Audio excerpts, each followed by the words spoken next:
We absolutely love raising our boys here in Alaska. Like the fact that you can step out into your backyard, figurative backyard, and be out in the wilderness so quickly.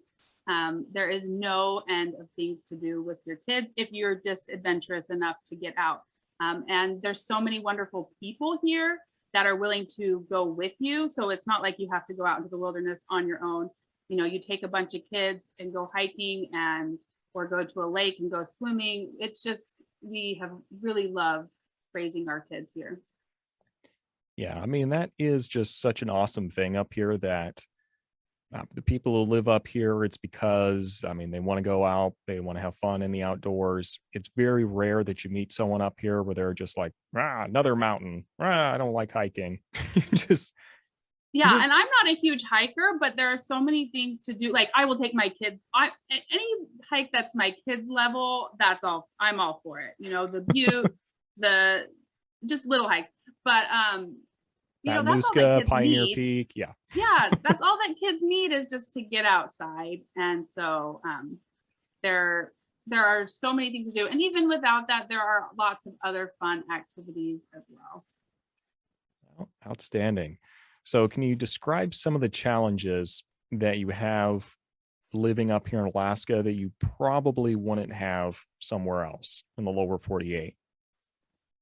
Well, still on the topic of having children in Alaska, the amount of gear that it takes to enjoy Alaska is where it can sometimes get overwhelming. You need different things for each season. You need your fishing poles and your rain gear in the summer, and then you have to transition to layers in the winter time. So that means each kid has to have, and adults have to have their base layer of long johns, then their fleece, and then their snow pants and gloves and hats for each season. We're a cross country skiing family, which is an amazing sport. There's so many amazing trails in Anchorage and Eagle River, but you have to get the gear. So that is one challenge, is just accumulating that gear and storing it. We often have big sheds, or our basements are full of the next season's gear.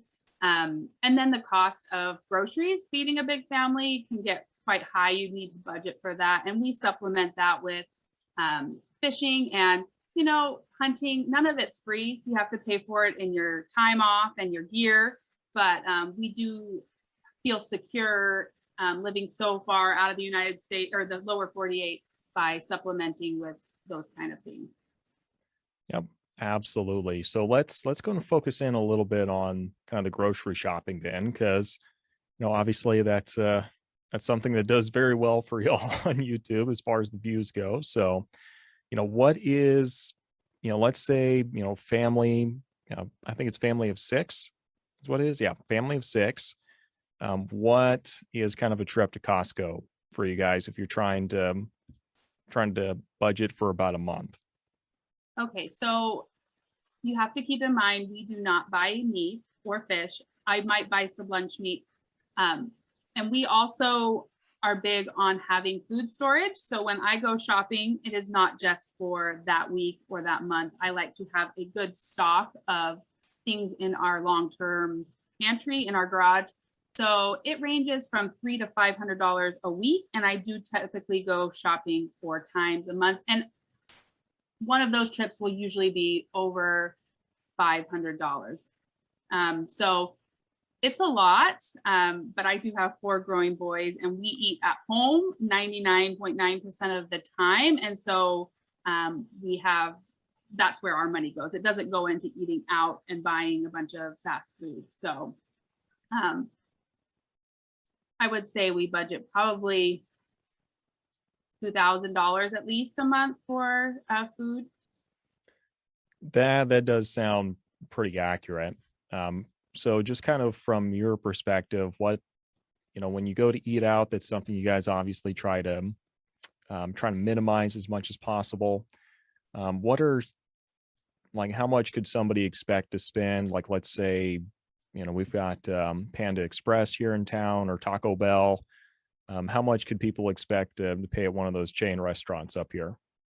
Well, I just did a video on that because we don't eat out very often. We went to Panda, McDonald's, Carl's Jr., which is Hardee's to a lot of people, I found out. And then Subway, and we shared their prices. Most meals were around $12. If you got like the main meal plus a drink, anywhere from $10 to $12 for just not biggie sizing it, just kind of the regular size meal. Yeah, that's definitely one reason why. I mean, Alaskans go to the lower 48, and I mean, we see like $6, $5 meals in Texas, and it's like, what? Yes, yes. Oh, that's awesome. Okay, so what are some things that people can do to try to keep at least the food budget low? So for our family, we shop at Costco. That saves us money in the long run. I probably only go to Fred Meyer, which is a Kroger brand store, about once a month to just kind of supplement and buy things that I can't find at Costco.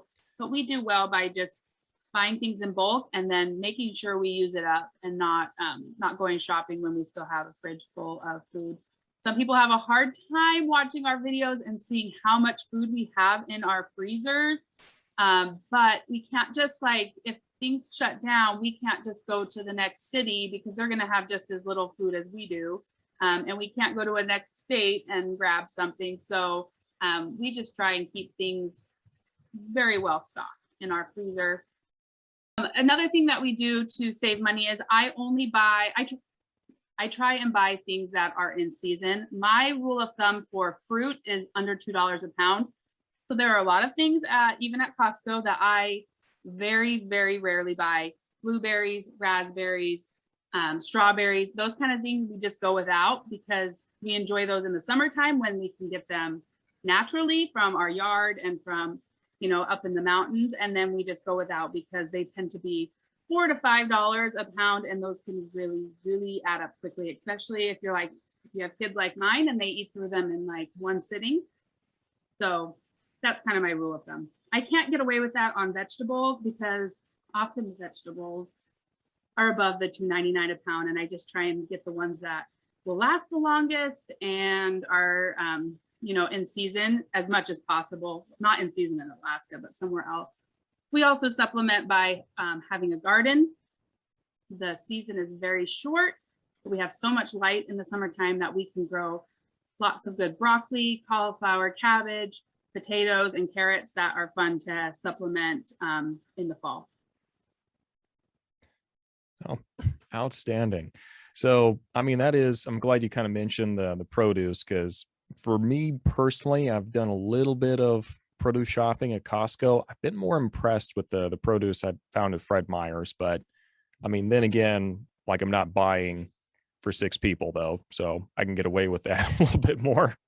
I do find that if I want things like grapes or strawberries, they tend to go on sale at Fred Meyer, whereas Costco, they kind of just stay the same price. So you can get better deals on fruit and veggies at Fred Meyer.